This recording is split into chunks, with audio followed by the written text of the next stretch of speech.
이 시간 하나님께서 우리에게 주신 하나님의 말씀 고린도 후서 1장 우리 12절부터 24절 말씀입니다. 신약성경 286조 고린도 후서 1장 우리 12절부터 우리 마지막 24절까지 우리 한 절씩 교독하겠습니다. 제가 12절을 읽습니다. 우리가 세상에서 특별히 너희에 대하여 하나님의 거룩함과 진실함으로 행하되 육체의 지혜로 하지 아니하고 하나님의 은혜로 행함은 우리 양심이 증언하는 바니 이것이 우리의 자랑이라.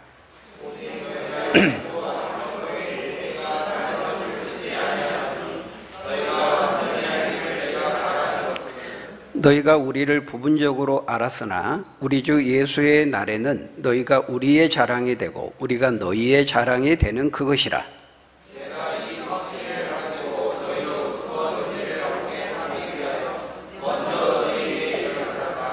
너희를 지나 마게도냐로 갔다가 다시 마게도냐에서 너희에게 가서 너희의 도움으로 유대로 가기를 계획하였으니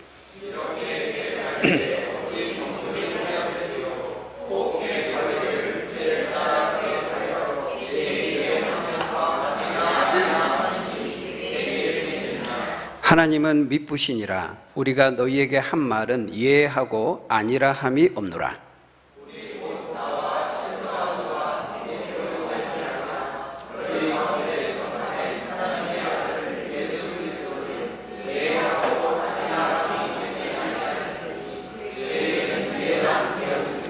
하나님의 약속은 얼마든지 그리스도 안에서 예가 되니 그런즉 그로 말미암아 우리가 아멘하여 하나님께 영광을 돌리게 되느니라.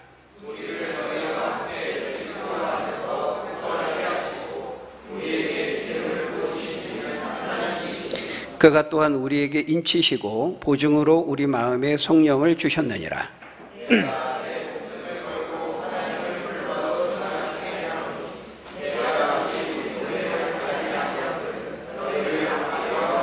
같이 읽겠습니다. 우리가 너희 믿음을 주관하려는 것이 아니요 오직 너희 기쁨을 돕는 자가 되려 함이니 이는 너희가 믿음에 섰음이라. 아멘. 우리 지도자의 중요한 자질 가운데 하나는 정직함과 진실함입니다. 물론 지도자도 사람이기 때문에 실수를 할 수 있습니다. 어떤 판단이나 결정에 있어서 잘못을 범할 수 있다라는 것입니다. 완전한 사람은 없기 때문이죠. 근데 문제는 이제 그랬을 때 그것을 자신의 실수와 잘못을 깔끔하게 인정하고 또 용서를 구하고 사과를 하는 것입니다. 이것은 정치인뿐만 아니라 모든 리더나 지도자들에게 기본적으로 요구되는 자질이라고 할 수 있습니다. 용서를 구하고 사과하는 데에도 용기가 필요한 것이거든요.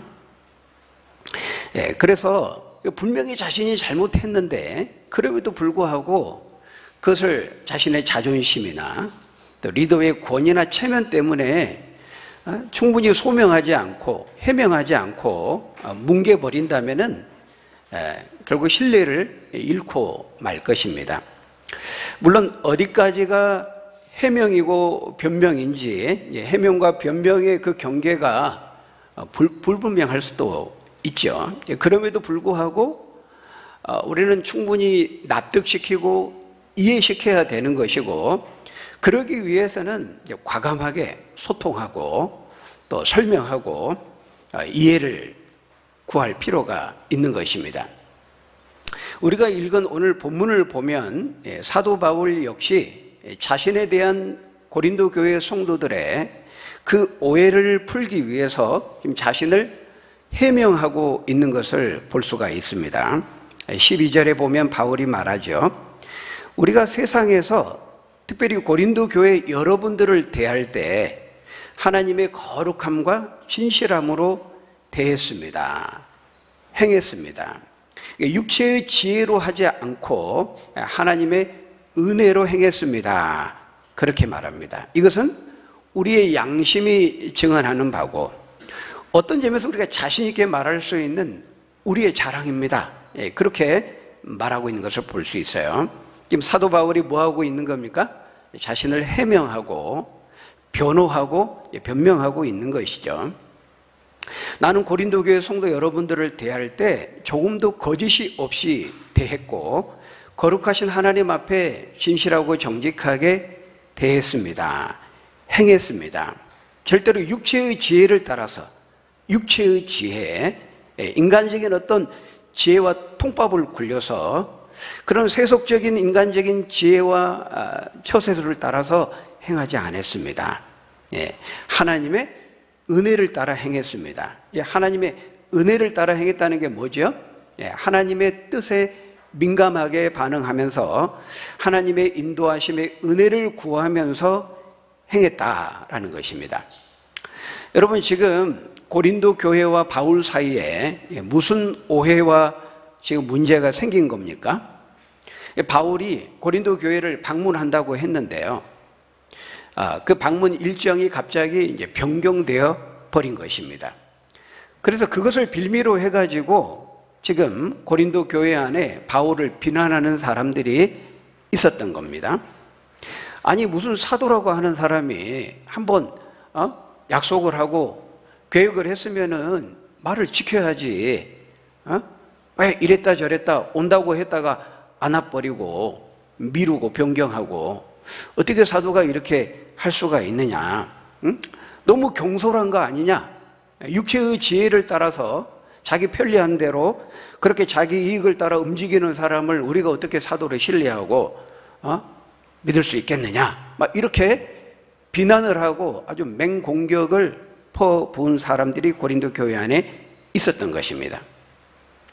여러분, 거기 15절에 보시면요, 바울이 애초에 그 의도했던 고린도 교회 그 방문 계획이 나와 있습니다. 15절, 16절에 보면은 우리 15절, 16절 두 절 같이 한번 읽어볼까요? 시작. 내가 이 확신을 가지고 너희로 2번 은혜를 얻게 하기 위하여 먼저 너희에게 이르렀다가 너희를 지나 마게도냐로 갔다가 다시 마게도냐에서 너희에게 가서 너희의 도움으로 유대로 가기를 계획하였으니. 그러니까 지금 바울이 애초에 처음 가졌던 그 계획을 말하고 있어요. 그러니까 마게도냐를 이 고린도 교회를 2번 방문하기로 계획을 하고 그렇게 통보를 한 겁니다. 고린도 교회에. 처음에는 이제 에베소에서 마게도냐로 가는 길에 고린도 교회를 한번 들르고, 그다음 마게도냐로 가서 다시 이제 고린도 교회로 2번째 들러서 그때 좀 장기간 몇 달 동안 체류하면서 겨울을 보내고 그 다음에 이제 유대 예루살렘을 향해 넘어갈 계획입니다. 이제 그렇게 얘기를 한 겁니다. 우리가 지난 시간에 지지난 한 3주 전입니까? 우리 고린도전서 이제 마무리하면서 16장에서 우리가 16장 1절에 보면 우리가 봤잖아요. 기근과 큰 어려움을 당한 유대 예루살렘 교회를 돕기 위해서 바울이 고린도 교회에게 그 연보를 요청하고, 내가 마게도냐를 지나서 이제 고린도에 가서 여러분들이 헌금한 그 연보를 가지고 예루살렘 교회로 이제 가겠습니다. 그것을 이제 16장 마지막 장에서 우리가 잠깐 봤잖아요. 그때 이제 바울이 뭐라 그랬냐면은 나는 이제 마게도냐를 지나서 여러분들에게 가서 여러분들과 함께 좀 수개월 동안 지나면서 함께 겨울을 지나기를 원하지만, 내가 참 그러기를 원하지만은 그 조건이 있었죠. 그게 뭐였습니까? 만일 주께서 허락하시면 그랬거든요. 그 16장 7장에서 고린도 16장 7장 그렇게 말했잖아요. 만일 주께서 허락하시면 그랬습니다. 그러니까 지금 에베소에서 여기저기 광대하고 유효한 그 전도의 문이 열렸다 그랬거든요. 하나님이 전도할 기회를 많이 주셨기 때문에 지금 바울은 에베소에 있는데, 하나님께서 더 많이 더 오랫동안 여기서 전도하라고 하시면은 그 방문 일정이 여러분이 말한 것보다 더 길어질 수도 있습니다. 그렇지만 나는 지금 그렇게 하기를 원합니다라고 말을 했단 말이에요. 그게 이제 고린도 16장에서 우리가 보지 않았습니까? 근데 결과적으로 어떻게 됐다는 것입니까? 그 일정대로 됐다는 거예요? 안 됐다는 거예요? 안 됐다는 것입니다. 그렇게 하지 못했다는 거예요. 오늘 보면 그 23절을 보시면은 이제 그것을 보여줍니다. 23절에 보면요, 우리 23절 한번 같이 읽어볼까요? 시작.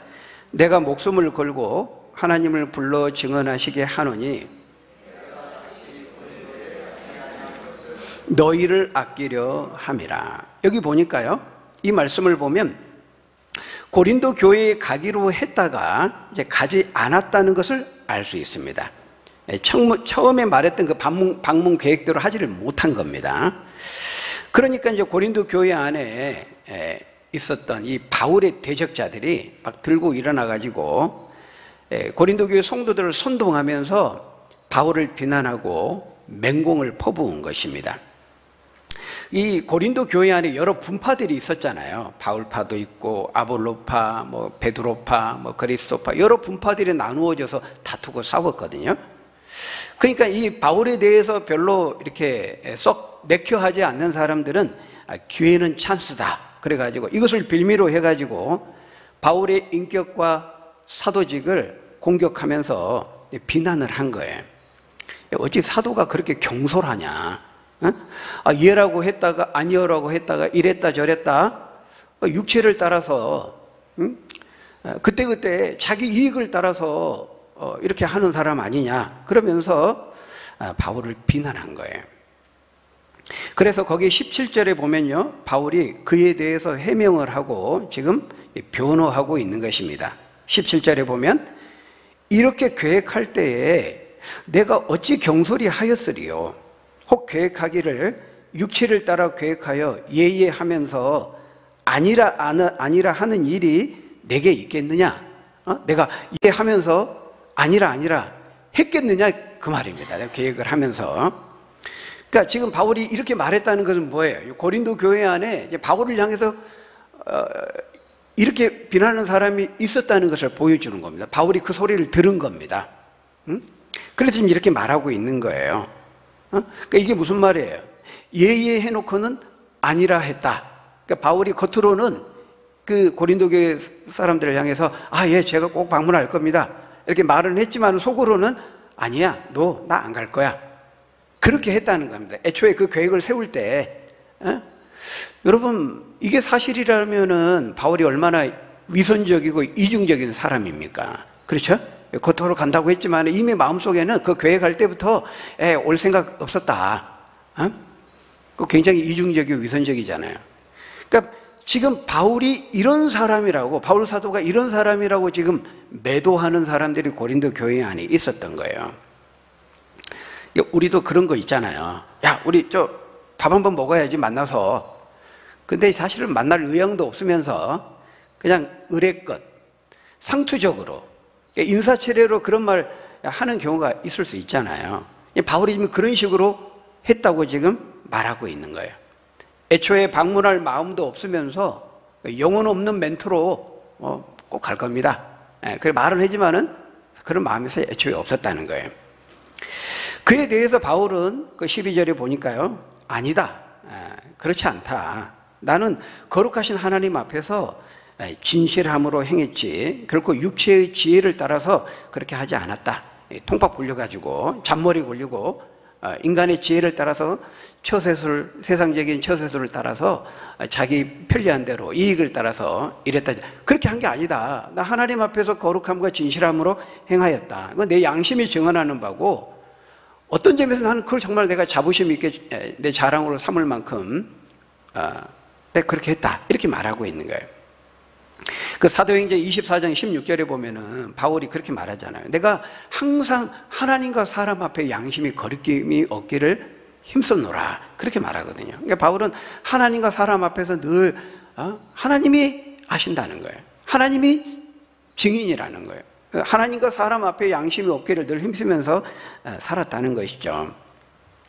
그래서 거기 13절, 14절에 보면요, 바울이 말하죠. 13절, 14절에 보면은 오직 너희가 읽고 아는 것 외에 우리가 다른 것을 쓰지 않으냐다.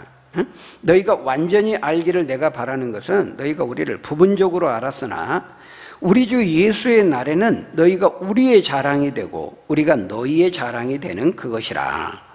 이게 무슨 말입니까? 바울은 자신은 나는 절대로 겉다르고 속다르지 않다는 것입니다. 응? 내가 너희에게 말한 그것이 그대로 진실이고 내가 편지를 통해서 너희에게 썼던 그 내용 그것이 그 표면적으로 읽고 너희들이 이해한 그대로다. 그 이상도 그 이하도 아니라는 거예요. 우리가 그런 말 하잖아요. 어떤 글이 있으면 그 행간에 숨은 의도를 감추어진 그 행간에 숨은 의도를 간파해야 된다. 뭐 그런 말 하잖아요. 근데 바울이 편지로 글은 이렇게 썼지만은 바울의 그 의도는 그렇게 말한 그게 표면적인 그게 아니고 어떤 감추어진 의도, 이 사람은 믿을 수 있는 사람이 못 돼. 뭐 그런 식으로 바울을 비난한 거니까 바울이 그게 아니고 나는 내가 있는 그대로 썼고 내가 쓴 너희들이 읽고 단순히 이해하는 그게 전부다. 그렇게 말하고 있는 거예요. 우리가 이렇게 그러잖아요. 겉으로 말은 이렇게 하지만 실제로 그 사람의 숨은 뜻은 이제 그런 것이 아닌 경우. 그래서 그 사람이 겉으로 말한 그 내용 그대로를 있는 그대로 받아들이면 안 되고 말은 그렇게 하지만은 그 사람의 표정이나 어감을 보면서 그게 진짜 숨은 뜻을 우리가 찾아야 된다. 그런 경우가 있잖아요. 근데 바울은 지금 그렇게 한 거야. 나는 그런 게 아니다. 내가 말하고 편지를 통해 쓴 그런 너희들의 단순하게 읽은 그대로 그거지. 그것이 전부지. 그 이상도 그 이하도 아니다. 그렇게 말하고 있어요. 자기가 말하고 쓴 그대로가 사실이고 진실이고 그 이상도 이하도 아니다. 내가 방문한다. 예. 그렇게 말했으면은 실제로 예니까 내가 예라고 말한 것이고 내가 아니요 했으면은 아니오니까 실제로 아니오니까 내가 아니오라고 한 것이지 그 이하도 그 이상도 아니다. 그러니까 나는 말한 그대로 내 자신의 본뜻과 의도를 가지고 그렇게 한 것이다. 이렇게 말하고 있는 거예요. 그런데 고린도 교회 성도들은 이 점에 있어서 지금 바울을 오해한 것입니다. 바울이 어떤 사람인지 어떤 사도인지 제대로 알지 못하고 부분적으로만 아는 것이죠. 그리고 자신들이 아는 그 바울의 부분적인 것이 마치 사도 바울의 전체인 것처럼 전부인 것처럼 생각을 한 거예요. 그래서 14절에서 바울이 말하는 거예요. 너희가 지금은 우리를 부분적으로 알고 있을 뿐이다. 우리를 좀 잘못 알고 있다. 그렇지만 이 오해가 만일 지금 풀리지 않는다면은 나중에 주 예수의 날에 이르게 되면은 완전히 오해가 풀리게 될 것이고 그때가 되면은 너희가 우리의 자랑이 되고 우리가 너희의 자랑이 될 것이다. 참 바울 사도 참 대단한 분이다. 그런 분을 우리가 오해했네. 주 예수의 날에 이르게 되면은 그때는 알게 될 것이다. 그러니까 그때 알면 된다 그 말이에요? 그 말이 아니고 이 오해가 풀렸으면 좋겠다. 우리가 좀 부분적으로 아는데 그치지 말고 온전히 알았으면 좋겠다. 이게 지금 자신을 오해하고 있는 현실을 이렇게 지금 안타까움을 토로하고 있는 것입니다. 너희가 지금 나에 대해서 알고 있는 것은 지금 부분적인 것이고 잘못 알고 있는 것이다. 오해하고 있다. 그렇게 말하고 있는 거예요. 네, 그렇습니다, 여러분. 이제 우리도 이럴 때가 있어요. 그죠? 우리도. 사실 내가 아는 것이 부분적으로 아는 것인데 마치 그 사람에 대한 전부를 다 아는 것처럼 생각할 때가 있다는 거예요. 그리고 평가합니다. 그리고 판단하죠. 우리가 그 사람에 대한 사정과 상황들을 속속들이 다 알 수가 없어요. 그런데도 겉으로 보여지는 그 부분적인 것만을 근거로 해가지고 그 사람을 쉽게 판단하고 이렇게 하면 안 되는 거거든요. 그런 점 우리가 신중해야 되는 것입니다. 근데 우리가 많은 경우에 그러지 못할 때가 많아요. 교회 안에서 신앙생활 할 때에도 나는 참여하는데 왜 저 사람은 참여 안 하는 거야? 나는 지금 이렇게 힘들게 봉사하는데 왜 저 사람은 안 하는 거야? 지금 시간 많은 것 같은데 할 수 있는 것 같은데 우리가 어떤 사람을 향해서 이렇게 사실 아는 것은 겉으로 드러나는 것을 아는 거거든요. 그리고 그것도 부분적인 것만을 아는 겁니다. 부분적인 것만을 아는 것도 문제인데 겉으로 드러나는 것만 우리는 알 수 있을 뿐이에요.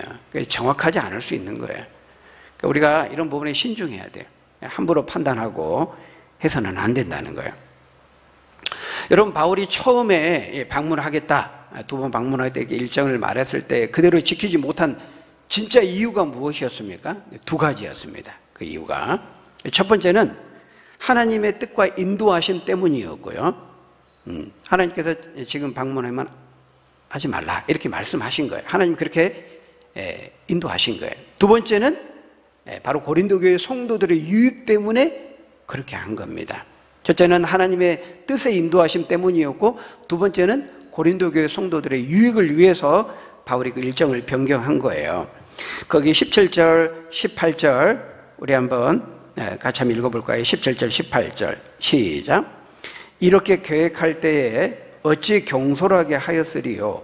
혹 계획하기를 육체를 따라 계획하여 예예하면서 아니라 하는 일이 내게 있겠느냐? 하나님은 미쁘시니라. 우리가 너희에게 한 말은 예하고 아니라 함이 없노라. 무슨 말입니까? 자신이 처음에 계획할 때요, 경솔하게 그렇게 계획한 것이 아니라는 거예요.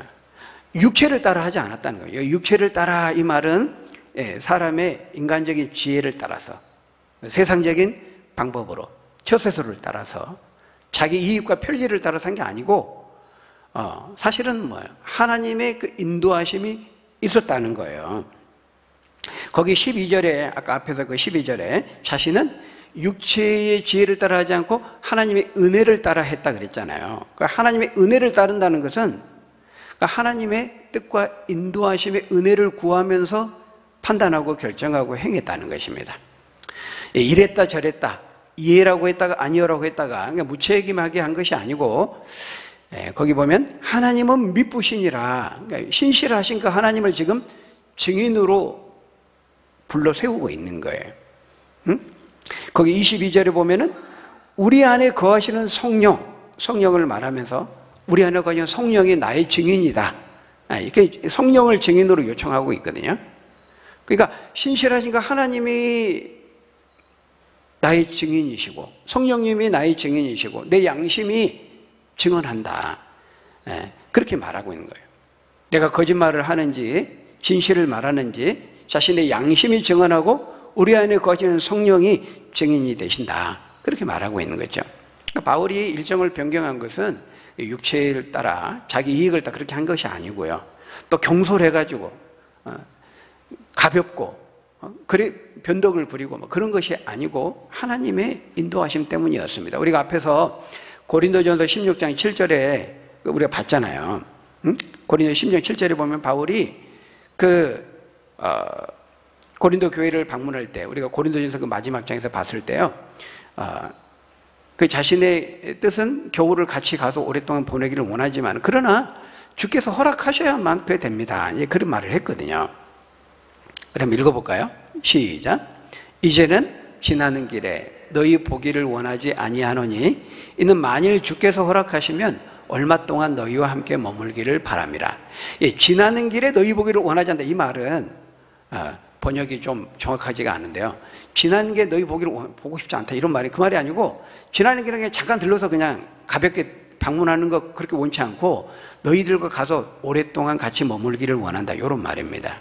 근데 주께서 허락하셔야만 그게 된다. 그러니까 바울은 시간에 있어도 만물의 주인 되신 하나님의 그 주권을 인정했던 거예요.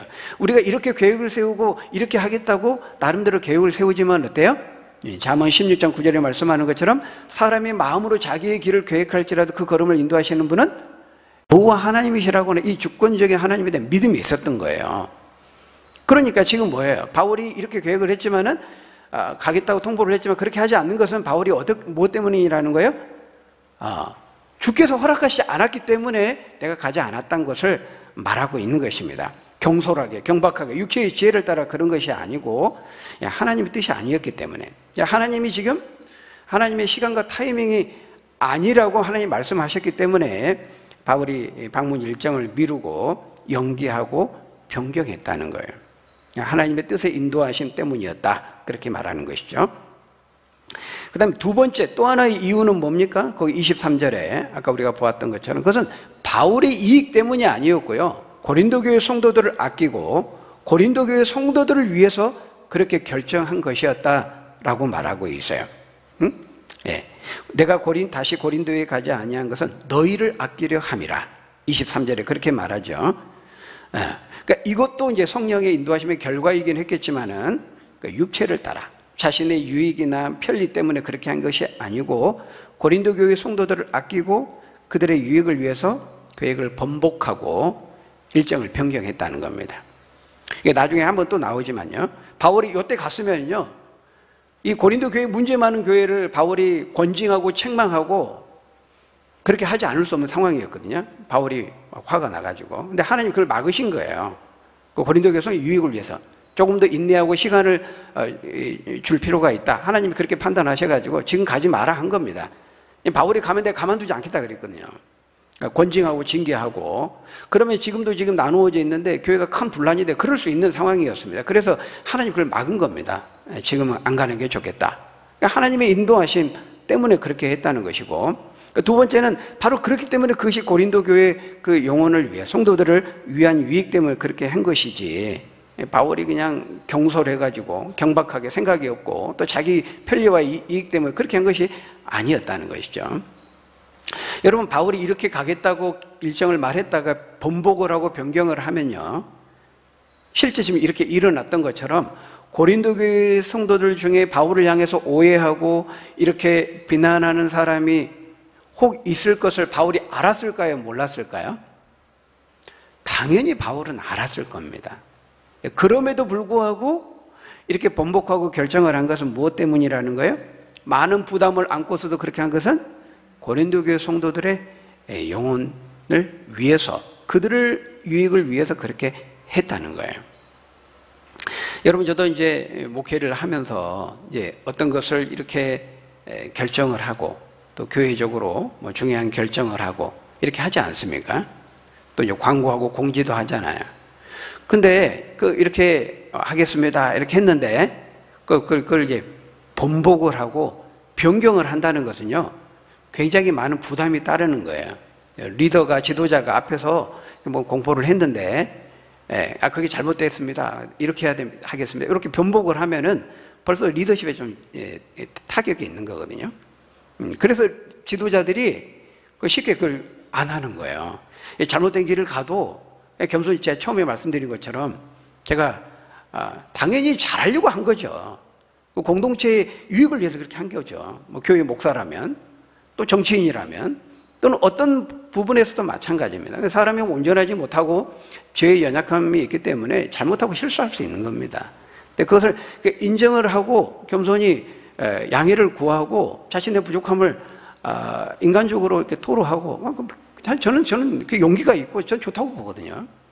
근데 분명히 잘못된 판단인데도 불구하고 자기 자존심 때문에, 체면 때문에 그렇게 하면 이제 리더의 권위가 손상된다고 생각하기 때문에 그 번복을 안 하려고 하는 거예요. 잘못된 길을 가도 처리하자면 돌이키지 않으려고. 저는 그게 더 잘못됐다고 봅니다. 뭐 대통령도 공약을 할 수 있지만은 막상 보니까 내가 그때 당시에 조금 현실에 충분히 파악을 못한 공약이었구나.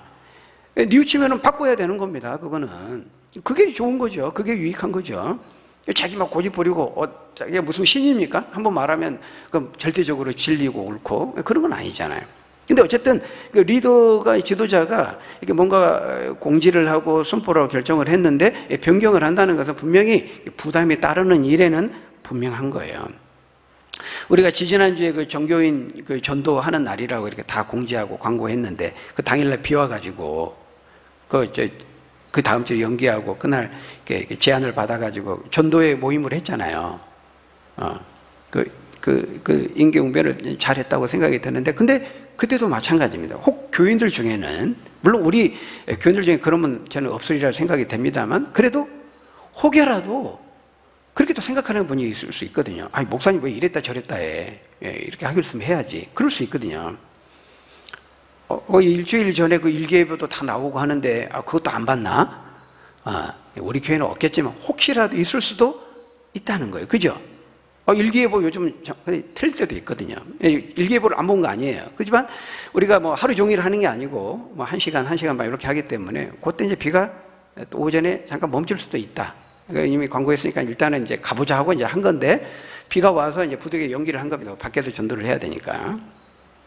근데 그럼에도 불구하고 이제 혹 겉으로 말은 하지 않지만은 주간 날씨도 있고 정확히 보고 그것까지 기도하면서 보고 결정을 해야지 목사님이 이렇게까지도 생각하는 분이 혹 있을 수가 있단 말이에요. 그래서 이제 뭔가 공지를 하고 광고를 하고 이렇게 했는데, 결정을 했는데 변경을 한다는 것은 리더의 입장으로서 조금 부담이 따르는 것은 사실이에요.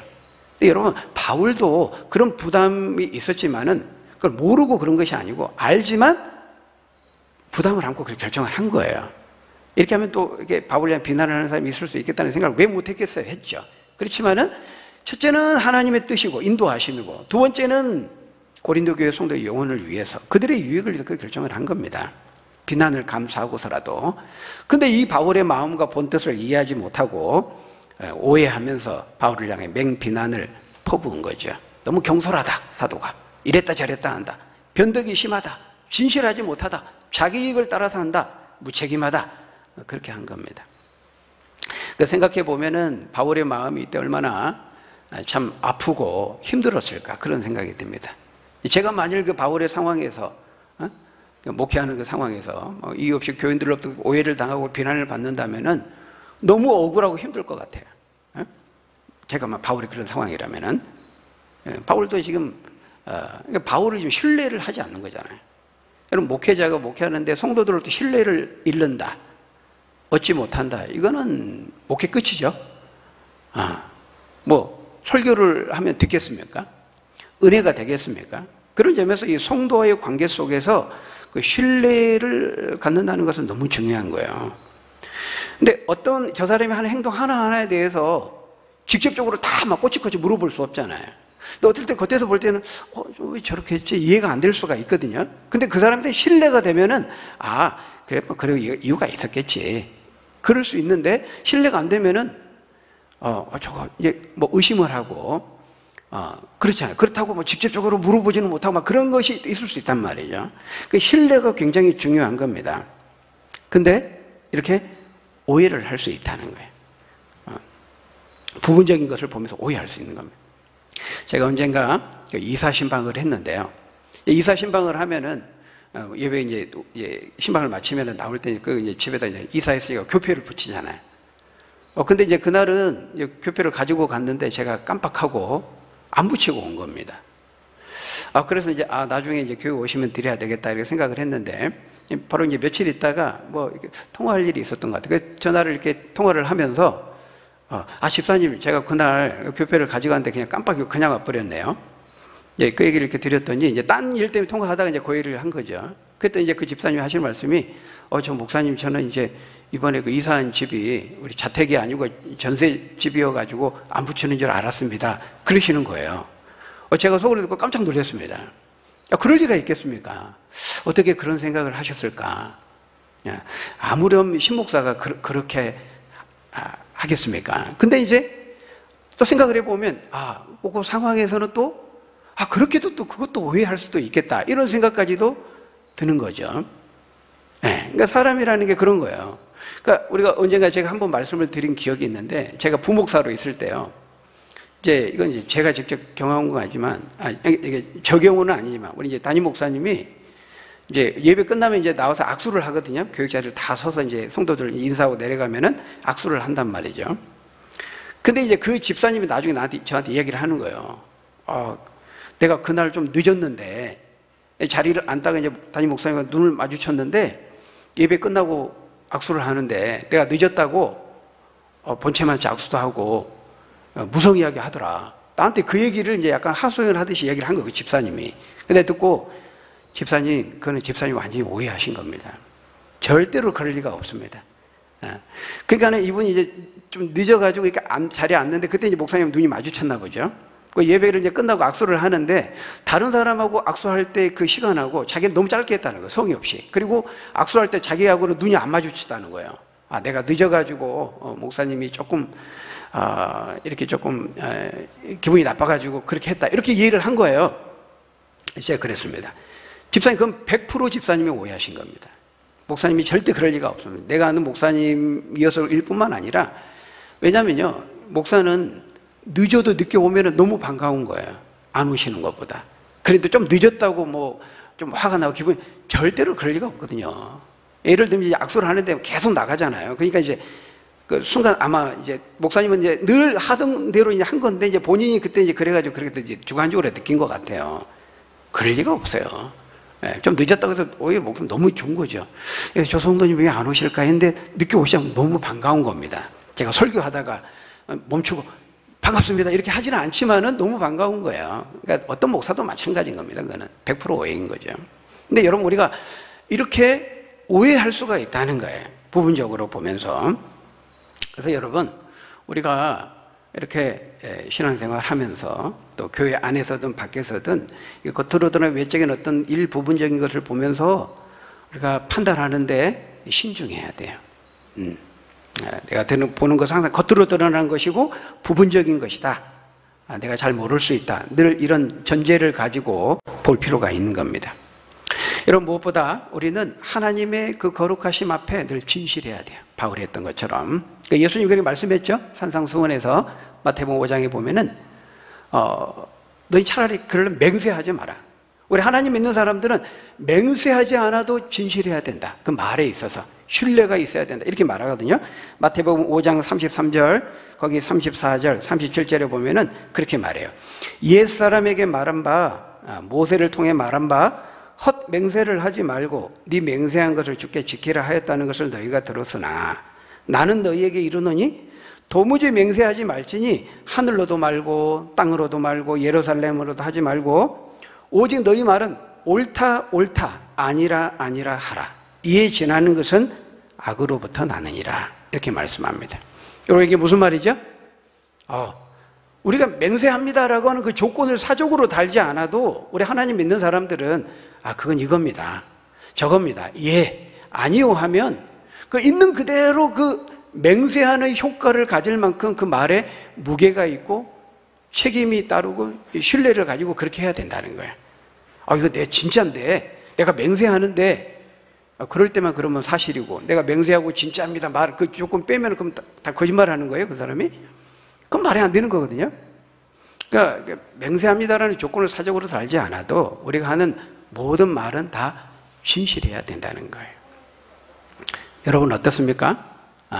여러분 어떤 것에 대한 계획을 세울 때, 여러분 어떤 크고 작은 문제들을 결정할 때 그 결정하는 기준이 뭡니까? 기준. 여러분 어떤 것을 기준으로 어떤 것에 대해서 예와 아니요 라고 대답합니까? 우리의 기준은 바울이 한 것처럼 하나님의 뜻이 돼야 됩니다. 하나님의 말씀, 하나님의 뜻의 인도하심을 따라서 우리가 예, 아니요 해야 된다는 거예요. 자기 유익을 따라서가 아니라, 인간적인 어떤 지혜를 따른 것이 아니라, 세상적인 방법으로가 아니라, 우리는 인생의 대소사를 결정하고 어떤 중요한 계획을 세울 때 하나님의 뜻의 인도하심을 따라서, 또 다른 사람의 유익을 위해서 먹든지 마시든지 무엇을 하든지 하나님의 영광이 되는가 되지 않는가, 다른 사람에게 유익이 되는가 되지 않는가, 다른 사람에게 영적으로 선한 영향을 끼치는가 끼치지 않는가, 복음을 전하는데 도움이 되는가 장애가 되는가, 이것이 우리의 판단 기준이 되어야 한다라는 것입니다. 바라기는 우리의 삶의 모든 상황 속에서 늘 하나님의 지혜를 구하고 하나님의 인도하심을 받고 육체를 따라서 판단하지 않고 하나님 앞에 늘 진실하게 우리가 말하고 행동하고 해서 사람들에게 덕이 되고 하나님께 기쁨이 되고 영광이 되어지는 저와 여러분들이 다 되시기를 예수님의 이름으로 간절히 축원합니다. 기도하겠습니다.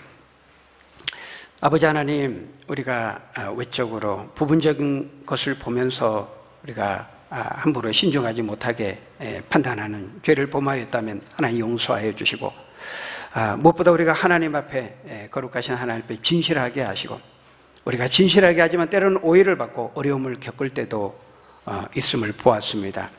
예수님이야말로 모함을 당하고 배신을 당하고 오해를 받고 그 어려움을 겪으신 분이 바로 우리 주님이십니다. 우리가 주님의 길을 따를 때 그런 어려움도 있을 수 있다는 사실을 우리가 기억하고, 그럼에도 우리가 늘 하나님의 뜻을 구하고 하나님의 인도하심을 따라 믿음의 좁은 길을 걸어갈 수 있는 우리 믿음의 사람들 다 될 수 있도록 인도해 주옵소서. 예수님 이름으로 기도하옵나이다.